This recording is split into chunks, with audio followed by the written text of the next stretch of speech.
Gulf खबरें में आप तमाम लोगों को वेलकम करते हैं।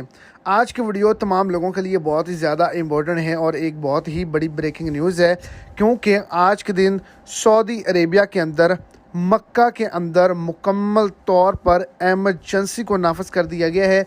मक्का मुकरमा के अंदर शदीद किस्म का रेड अलर्ट जारी कर दिया गया है और इसके अंदर बहुत ही बड़ी एमरजेंसी नाफिज की गई है। इसके पीछे क्या वजूहात है, तो वीडियो की तफसीलात को जानने के लिए वीडियो को एंड तक देखें ताकि आपको तमाम डिटेल्स की अच्छे से समझ आ सके। और अगर इस चैनल पर आप फर्स्ट टाइम हैं तो लाजमी से चैनल को सब्सक्राइब करें, वीडियो को लाइक करें और अपने दोस्तों तक इसको ज़्यादा से ज़्यादा शेयर करें।